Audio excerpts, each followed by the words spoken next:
Bismillah ar-Rahman ar-Rahim. Assalamu alaikum. Welcome to the program. It is 20 after 8 o'clock and it is greetings to you. Assalamu alaikum. Na'eem Jeenah, Executive Director of the Afro-Middle East Center, to weigh in on this issue regarding the talk that was held with Vladimir Putin in Tehran with the leaders of Iran and Turkey.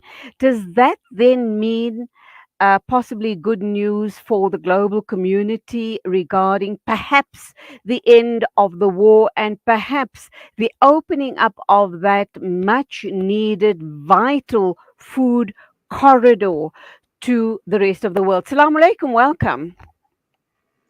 Wa alaikum salam wa rahmatullahi wa barakatuh. How are you, Julie?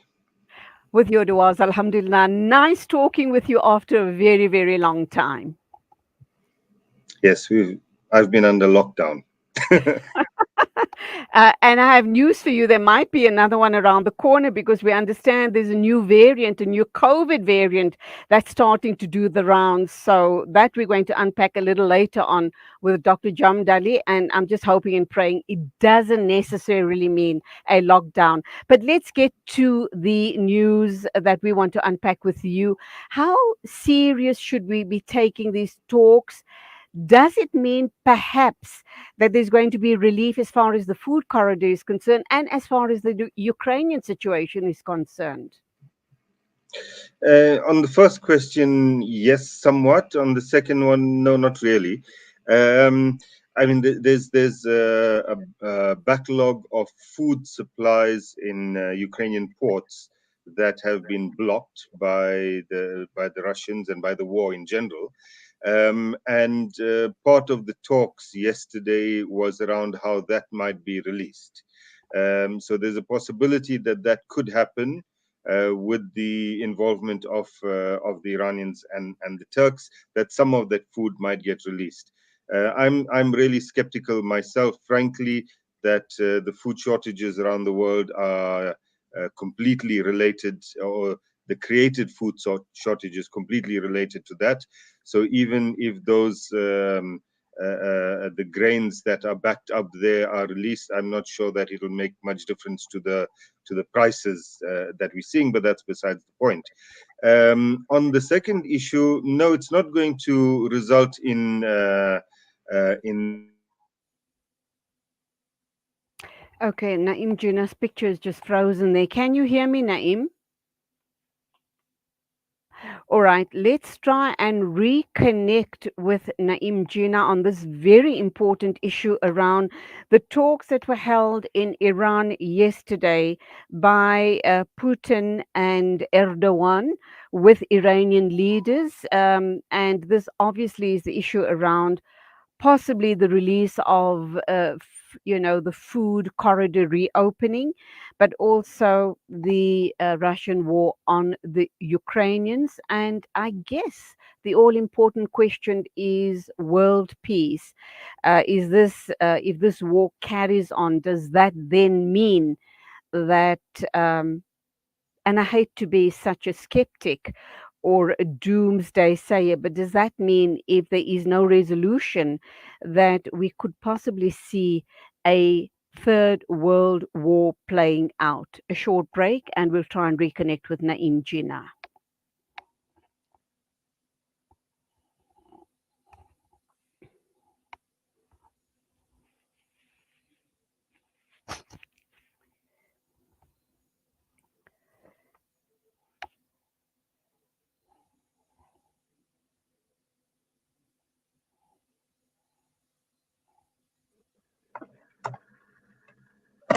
Na'eem, you back. Assalamu alaikum.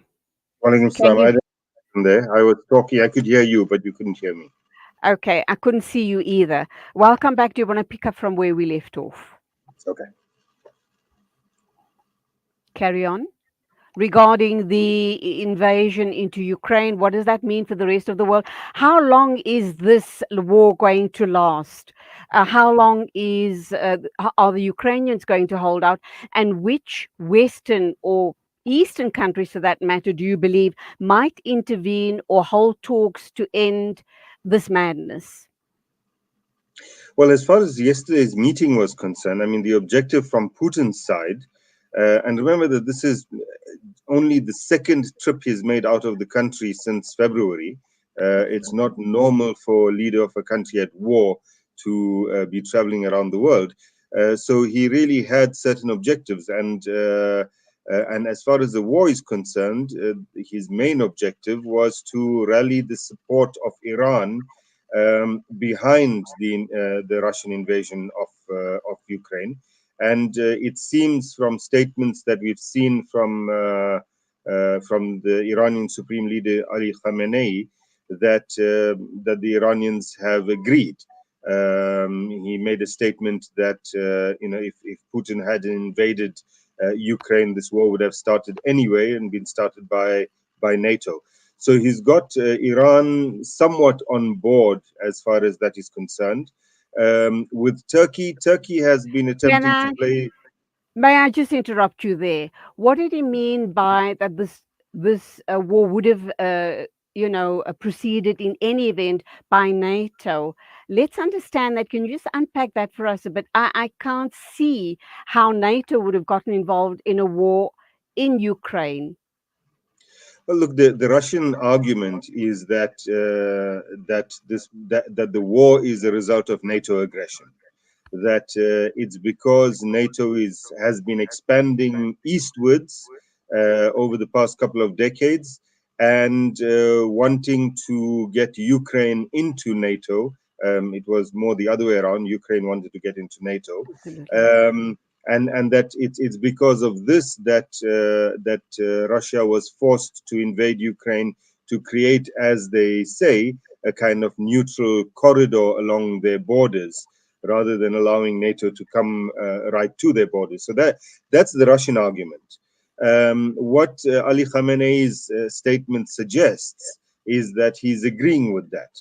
That if Russia did not invade Ukraine in February, as they did, that a war would have started anyway through NATO's encroachment eastwards and threatening Russia.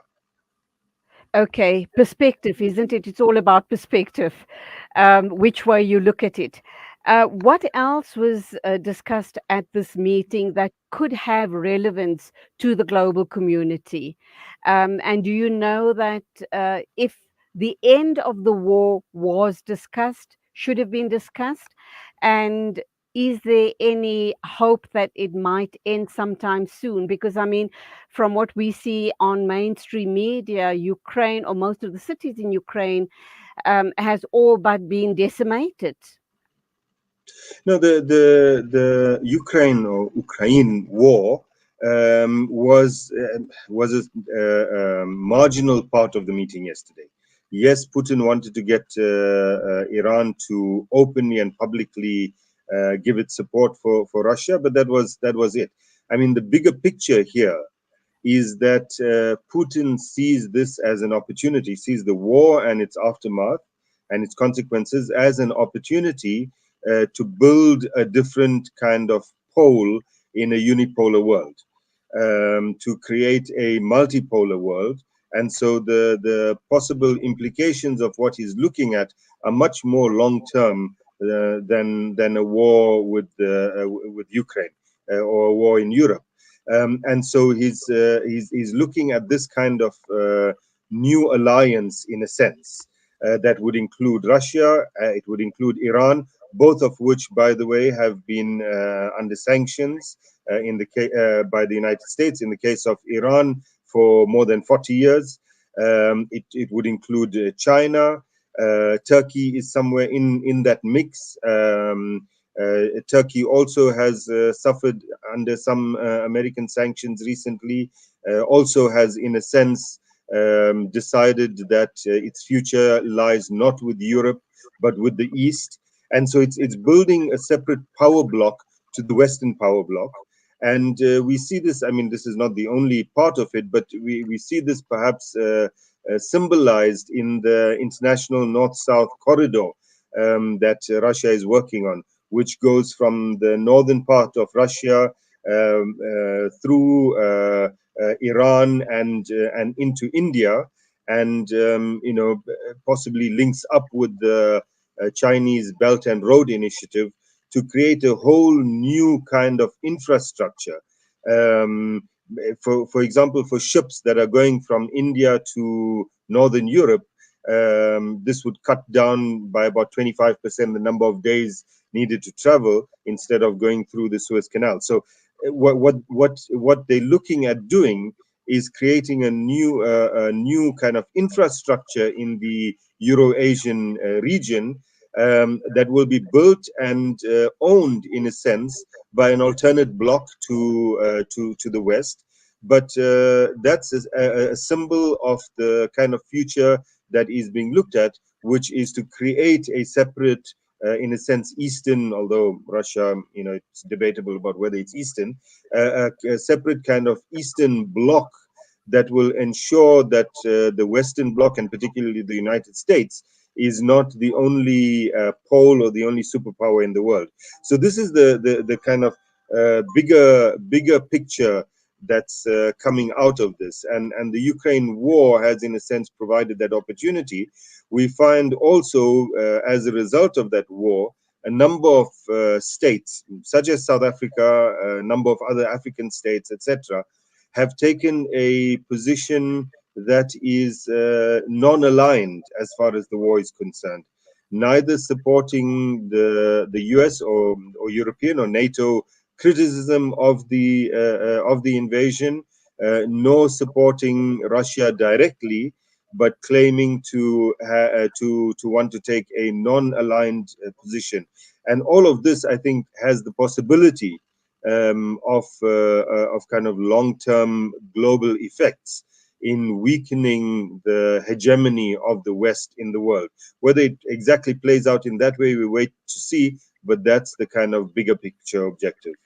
Okay, and I guess that America is going to respond to this meeting in whichever way they believe. They would condemn, obviously, these leaders getting together and forming this bloc.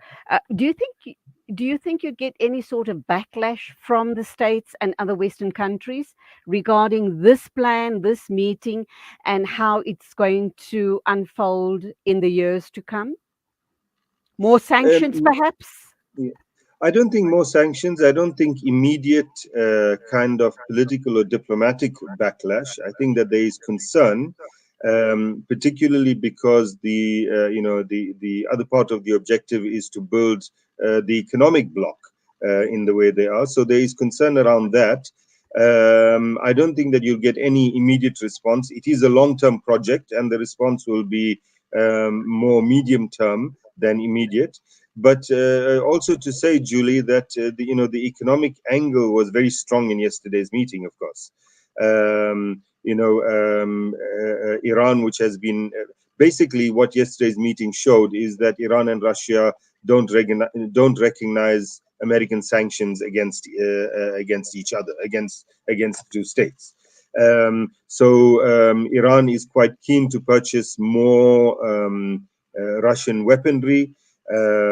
Russia, it is rumored, although they're not saying anything about it, and initially the Iranians denied this, but Russia is keen to purchase drones from Iran to be used in the war in Ukraine. The Ukrainians, of course, have been using Turkish drones, which have been very effective against Russian forces in Ukraine. The Russians want to purchase Iranian drones, both for reconnaissance and armed ones. And then there's the whole issue of energy. Russia and Iran are competitors in terms of both oil and gas. And so intuitively, one might think, well, this is one area where they're not going to cooperate, particularly since Russia has decreased its price at which it's selling oil now to China and to India quite substantially, so substantially that Iran can't compete with those prices. Nevertheless, what they announced yesterday was an agreement between the Russian Gazprom and the Iranian National Oil Company for $40 billion dollar involvement of Gazprom in developing new oil and gas fields in Iran. So all of these economic initiatives, and for Iran, of course, further opening up the Russian market would be a great thing for a country under sanctions, and for Putin also to learn from Iran about how to live under sanctions, which Iran has been doing for more than 40 years, and Russia is only starting to do. So all of these economic issues, I think, were much bigger than talk about the war. The war was just to get a public statement. Naeem, that just brings forward so many other questions that need to be answered. The cost to Russia regarding this war on Ukraine. I understand that the inflation is at an all-time high in Russia, and obviously the currency is depreciating rapidly. So that's the one issue as well. How come Erdogan was sitting at the same table as the Russians, seeing that he supplied arms, or rather some sort of weaponry to the Ukrainians, to defend themselves against the Russians. I think it was drones. So did that issue come up as well? And of course, Erdogan wanting to Russia to Erdogan wanting to support the Syrians on the border with Turkey, and Russia's stance on that matter. How does this all play out? We need to be looking at this as well. And last but not least, I've thrown a whole lot of questions at you. Russia wanting to stop or have stopped gas supply through Germany, the impact on Europe as a whole regarding that pipeline. So, firstly, in terms of the Russian economy, I mean, again, perhaps counterintuitively, the Russian economy and the Russian currency in particular have strengthened as a result of the war, quite substantially, I should say, against the dollar. So the Russians, ordinary Russians, are not feeling the war in terms of their pocket, which, of course, for government that is at war, for a state that's at war, that's a great thing. So Russia's economy, in the immediate term, is not feeling such a big negative impact. Of course, if sanctions continue, etc., in the long term, it could, and hence meetings such as this and the building of a kind of alternative economy. They agreed, for example, with Iran that they would sell goods to each other not using American dollars. As far as Turkey is concerned, your second set of questions. Yes, Turkey has been selling quite openly. I mean, it's not a secret. These drones to the Ukrainians, which have been used, as I said, very effectively against Russian forces in Ukraine. But Turkey also has been holding meetings between the Ukrainian and Russian governments in an attempt to mediate between the two. And Russia, not Putin himself, but Russian officials have been attending those meetings. The whole food grain story and the blockage there is part of those talks, and that was discussed again yesterday. As far as Syria is concerned, on that issue of Turkey's involvement in the north, there were two views at the trilateral yesterday. So there were three bilaterals and a trilateral. There were two opinions. One opinion was that held by Russia and Iran, which was opposing Turkey's action in northern Syria, and the other was Syria's position, which is that they have to undertake this action because of terrorism, as they call it, because the Kurdish groups in the north of Syria are allied to the Kurdish Workers' Party in Turkey, which Turkey regards as a terrorist organization. So Turkey didn't get the support of Russia and Iran on this, as, of course, I'm sure they didn't expect to. But what they did get in the final statement that they issued was a statement condemning terrorism and condemning the idea of groups that want to establish their own autonomy in existing states, which is Turkey's argument that the Kurds in northern Syria want to establish a separate state. And so, in a sense, rhetorically, Turkey won on that point, although practically Iran and Russia don't agree on that issue. But on the Syrian issue, this has been an ongoing, very interesting thing between these three countries. They've met on many occasions, the Astana talks, etc., where we know that they agree on one or two points, but don't agree on the bigger picture. And the whole purpose of many of these talks have been to agree on those one or two points. Turkey and Iran, for example, have lots of economic and other relations at the moment, but on Syria, they agree to disagree. Turkey, Iran and Russia, until the Ukraine war, Iran and Russia have had serious differences in Syria, even though they both support the government of Bashar al-Assad. Iran has been removed from certain parts of Syria by Russia and Russian forces. But now, with the war in Ukraine and many Russian soldiers moving to the Ukrainian front, Russia relies on Iran to keep that support up. So it's a very kind of moving terrain in terms of how these three countries relate to each other, and they have honed the kind of political sense of realism to understand that they don't have to agree on everything, that they don't even have to like each other, but there are certain things that they can agree on, and there are certain enemies that they have that are common, and they're quite happy to work on those and deal with the other things elsewhere. Okay, unfortunately, that's all we have time for. There's so much more I wanted to unpack on the show, the whole nuclear situation in Iran, but we're going to have to leave it for We'll do another another interview on time. that. Absolutely, absolutely. Wonderful talking to you. Thank you for your insights on this very complex issue. As always, a pleasure talking with you. Go well. Assalamu alaikum. Alaikum salam wa rahmatullah. That was Na'eem Jeenah, Executive Director at AMAC, talking about that meeting held between the three countries, Russia, Iran, and Turkey. That brings us to 8:42. Please stand by. We'll be talking in a minute or two to Maulana Munib Martin.